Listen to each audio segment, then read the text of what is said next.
Tony Curtis was an American film actor whose career spanned 6 decades, but had his greatest popularity during the 1950s and early 1960s. He acted in more than 100 films in roles covering a wide range of genres, from light comedy to serious drama. In his later years, Curtis made numerous television appearances, although his early film roles were partly the result of his good looks. By the later half of the 1950s he became a notable and strong screen presence. He began proving himself to be a fine dramatic actor, having the range to act in numerous dramatic and comedy roles. In his earliest parts he acted in a string of mediocre films, including swashbucklers, westerns, light comedies, sports films, and a musical. However, by the time he starred in Houdini with his wife Janet Leigh, his first clear success, notes critic David Thompson, his acting had progressed immensely. He won his first serious recognition as a skilled dramatic actor in Sweet Smell of Success with co-star Burt Lancaster.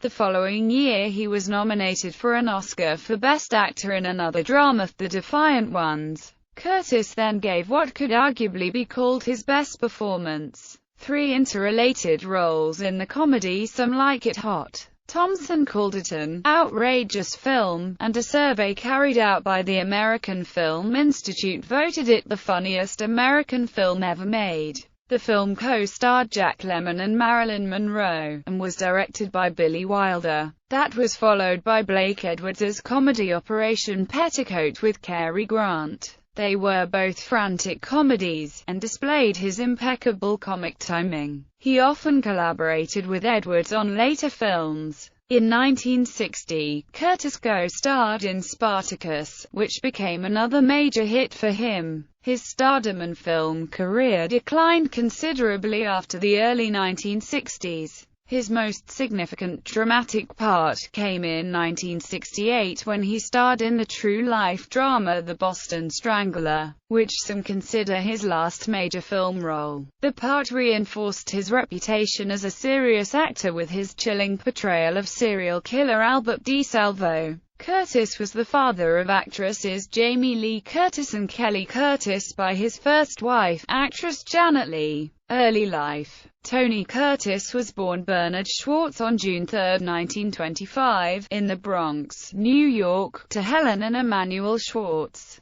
His parents were Hungarian Jewish immigrants. His father was born in Opole, near Matejsorka, and his mother was a native of Najamayali. She later said she arrived in the U.S. from Losonk. He did not learn English until he was 5 or 6, postponing his schooling. His father was a tailor and the family lived in the back of the shop, his parents in one corner and Curtis and his brothers Julius and Robert in another. His mother once made an appearance as a participant on the television show You Bet Your Life, hosted by Groucho Marx. Curtis said, "When I was a child, Mom beat me up and was very aggressive and antagonistic." His mother was later diagnosed with schizophrenia. His brother Robert was institutionalized with the same mental illness. When Curtis was 8, he and his brother Julius were placed in an orphanage for a month because their parents could not afford to feed him. 4 years later, Julius was struck and killed by a truck.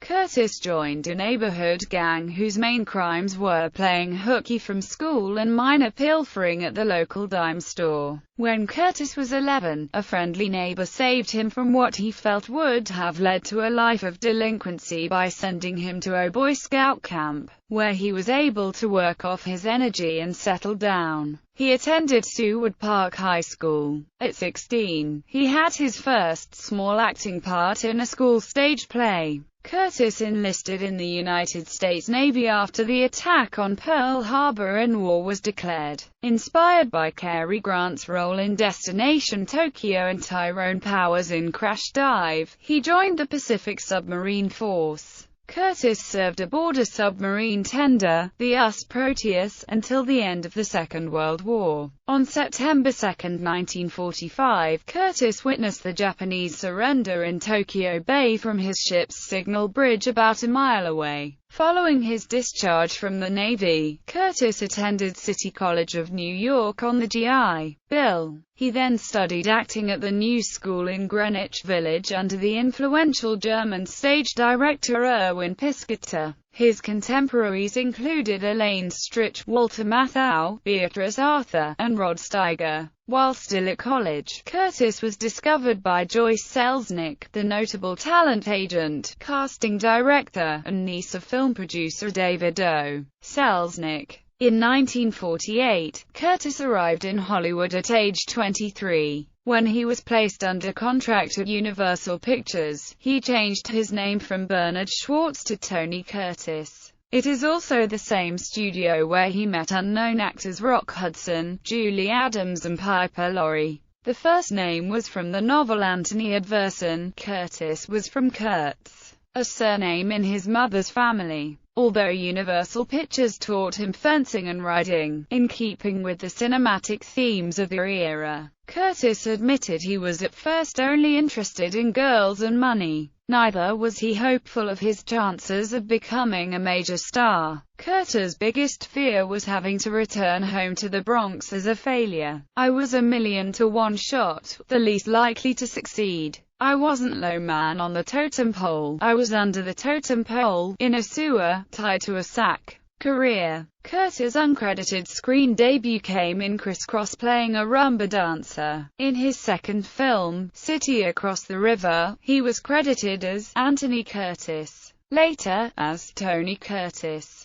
He cemented his reputation with breakthrough performances such as scheming press agent Sidney Falco in Sweet Smell of Success with Burt Lancaster. Curtis gave an Oscar-nominated performance as a bigoted white escaped convict chained to the black Sidney Poitier in The Defiant Ones. He performed both screen comedy and drama, and became one of the most sought-after stars in Hollywood. Curtis' comedies include Some Like It Hot, Sex and the Single Girl, and The Great Race. His dramas include the role of slave Antoninus in Stanley Kubrick's Spartacus, co-starring Kirk Douglas and Laurence Olivier, The Outsider, the true story of WW2 veteran Ira Hayes, Tara's Bulba, loosely based on Nikolai Gogol's short novel, starring Yul Brynner in the title role and Tony Curtis as his son Andre, and The Boston Strangler, in which he played the self-confessed murderer of the film's title, Albert DeSalvo. He was also part of the all-star ensemble in Elia Kazan's 1976 drama The Last Tycoon.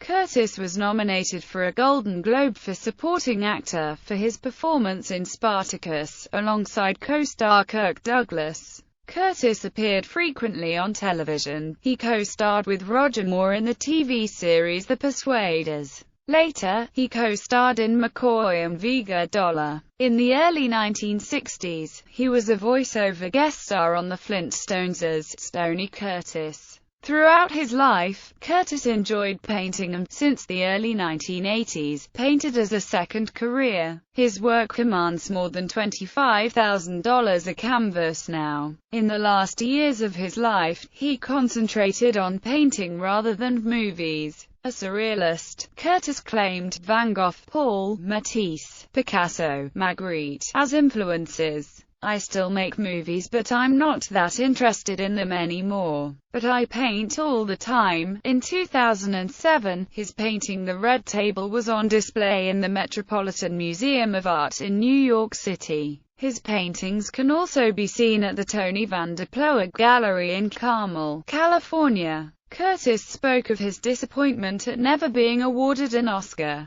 In March 2006, Curtis received the Sony Ericsson Empire Lifetime Achievement Award. He also has a star on the Hollywood Walk of Fame, and received the Ordre des Arts et des Lettres from France in 1995. Personal life, marriages and children. Curtis was married 6 times. His first wife was actress Janet Leigh, to whom he was married from 1951 to 1962, and with whom he fathered actresses Kelly and Jamie Lee. "For a while, we were Hollywood's golden couple," he said. "I was very dedicated and devoted to Janet, and on top of my trade, but in her eyes that goldenness started to wear off. I realized that whatever I wasn't enough for Janet.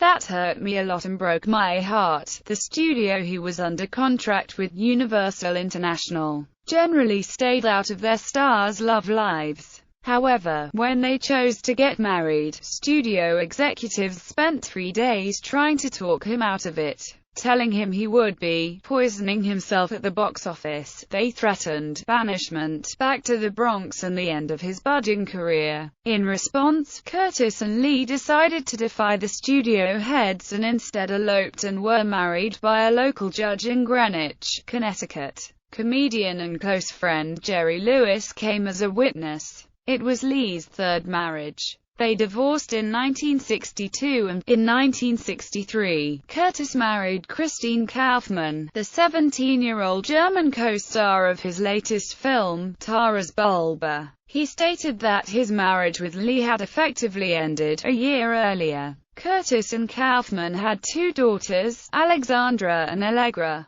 They divorced in 1968. Kaufmann resumed her career, which she had interrupted during her marriage. Curtis was also married to Leslie Allen, divorced, 2 sons, Nicholas Curtis and Benjamin Curtis. Andrea Savio, when she was a sophomore in high school, divorced. Lisa Deutsch, divorced. Jill Vandenberg Curtis. His last wife was 42 years his junior. They met in a restaurant in 1993 and married in 1998. The age gap doesn't bother us. We laugh a lot. My body is functioning and everything is good. She's the sexiest woman I've ever known. We don't think about time. I don't use Viagra either. There are 50 ways to please your lover. His son Nicholas died of a heroin overdose at the age of 23. On his son's death, Curtis remarked, "You never get over that. The death of a child. No.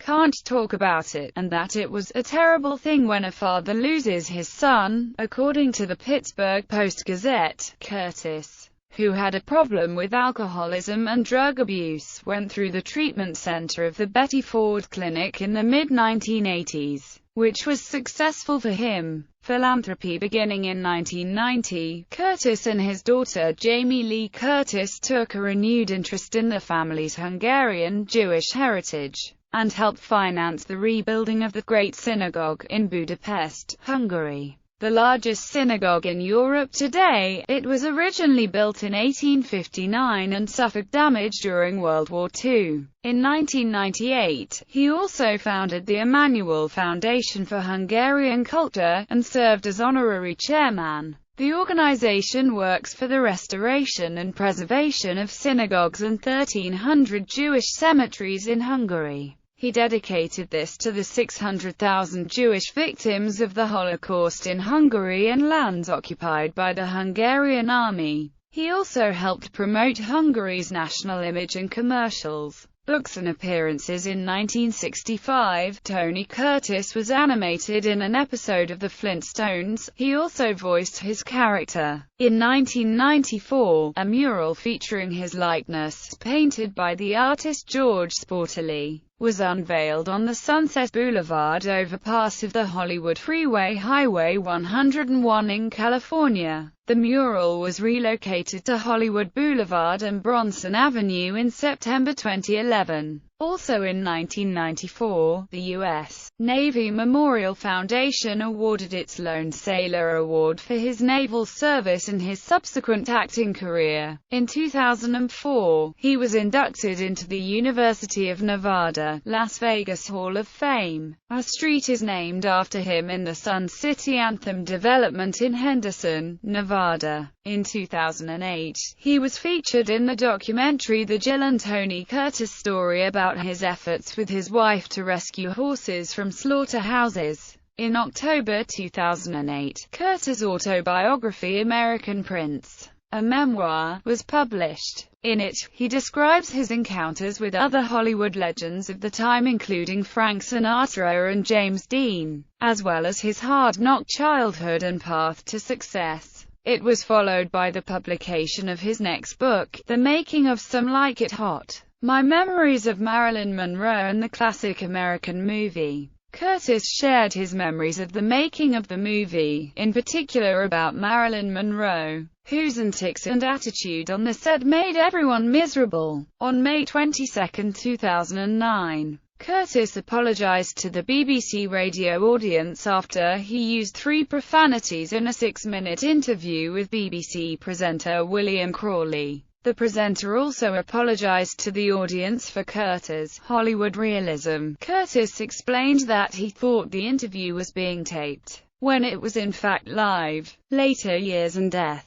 Curtis was a lifelong Democrat and attended the 1960 Democratic National Convention alongside such liberal performers as Edward G. Robinson, Shelley Winters, Ralph Bellamy, and Lee Marvin. Curtis developed a heavy cocaine addiction in 1974 while filming Lepka, at a time when his stardom had declined considerably and he was being offered few film roles. In 1984, Curtis was rushed to the hospital suffering from advanced cirrhosis as a result of his alcoholism and cocaine addiction. He then entered the Betty Ford Clinic and vowed to overcome his various illnesses. He underwent heart bypass surgery in 1994, after suffering a heart attack. Curtis nearly died when he contracted pneumonia in December 2006 and was in a coma for more than a month. As a result, he used a wheelchair afterwards and could walk only short distances. On July 8, 2010, Curtis, who suffered from chronic obstructive pulmonary disease, was hospitalized in Las Vegas after suffering an asthma attack during a book signing engagement in Henderson, Nevada, where he lived. Curtis died at his Henderson home on September 29, 2010, of a cardiac arrest. He left behind 5 children and 7 grandchildren. Ref. His widow Jill told the press that Curtis had suffered from various lung problems for years as a result of cigarette smoking, although he had quit smoking about 30 years earlier. In a release to the Associated Press, his daughter, actress Jamie Lee Curtis, stated, "My father leaves behind a legacy of great performances in movies and in his paintings and assemblages. He leaves behind children and the families who loved him and respected him and a wife and in-laws who were devoted to him. He also leaves behind fans all over the world. He will be greatly missed." His remains were interred at Palm Memorial Park Cemetery in Henderson, Nevada, on October 4, 2010. His memorial service was attended by his daughters, Jamie Lee Curtis and Kelly Curtis, Arnold Schwarzenegger, Rich Little, and Vera Golett. Robert Goulet's widow, investor Kirk Kerkorian, actor Kirk Douglas and singer Phyllis McGuire were among the honorary pallbearers. Filmography: Criss Cross, City Across the River, The Lady Gambles, Take One False Step, Johnny Stool Pigeon, How to Smuggle a Hernia Across the Border, Woman in Hiding, Francis, I Was a Shoplifter, Sierra, Winchester, 73, Kansas Raiders, The Prince Who Was a Thief, Meet Danny Wilson, Flesh and Fury, No Room for the Groom, Son of Ali Baba, Houdini, The All-American, Forbidden, Beachhead, Johnny Dark, The Black Shield of Falworth, Six Bridges to Cross, So This Is Paris, The Purple Mask, The Rawhide Years, The Square Jungle, Trapeze, Mr. Corey, Sweet Smell of Success, The Midnight Story, The Vikings, Kings Go Forth, The Defiant Ones, The Perfect Furlough, Some Like It Hot, Operation Petticoat, Who Was That Lady, The Rat Race, Spartacus, Pepe, The Great Imposter, The Outsider, As Ira Hayes, Tara's Bulba, 40 Pounds of Trouble, The List of Adrian Messenger, Captain Newman, MD, Paris, When It's Izzles, Wild and Wonderful, Goodbye Charlie, Sex and the Single Girl, The Great Race, Boeing, The Flintstones, Chamber of Horrors, Not With My Wife You Don't, Arrivederci, Baby, Don't Make Waves, On My Way to the Crusades, I Met a Girl Who, Rosemary's Baby, The Boston Strangler, Monte Carlo or Bust, You Can't Win, Emal, Suppose They Gave a War and Nobody Came, The Persuaders, Mission, Monte Carlo, Lepka, The Count of Monte Cristo, McCoy, London Conspiracy, The Last Tycoon, Casanova and Co., Sextet, The Manitou, Vega Dollar, The Bad News Bears Go to Japan, The Users, Electric Light Orchestra Out of the Blue, Live at Wembley, Double Take, Title Shot, Little Miss Marker, It Rained All Night the Day I Left, The Mirror Cracked, Moviola, The Scarlett O'Hara War, Othello, The Black Commando, Where is Parsifal, Brainwaves, The Fantasy Film Worlds of George Pal, Club Life, Insignificance, The Last of Philip Banter, Murder in 3 Acts, Balboa, Mafia Princess, The Passenger, Welcome to Germany, Lobster Man from Mars, Midnight, Tarzan in Manhattan, Walter and Carlo in America, Thanksgiving Day, Prime Target, Center of the Web, Christmas in Connecticut, Hugh Hefner, Once Upon a Time, Naked in New York, The Mummy Lives, A Century of Cinema, The Immortals, The Celluloid Closet, Lois and Clark, The New Adventures of Superman, TV series, Roseanne, TV series, Hardball, Brittle Glory, Elvis Meets Nixon, Alien X Factor, Star Games, Lewis and Frank, Play It to the Bone, Reflections of Evil, Where's Marty, The Blacksmith and the Carpenter, David and Fatima, The Jill and Tony Curtis Story, Tony Curtis, Driven to Stardom, box office ranking. For a number of years Curtis was voted by exhibitors in an annual poll from Quigley Publishing as among the top stars in the U.S. 1954 to 23 Road, 1959 18th, 1966, 1961 9th, 1962 18th. Radio appearances.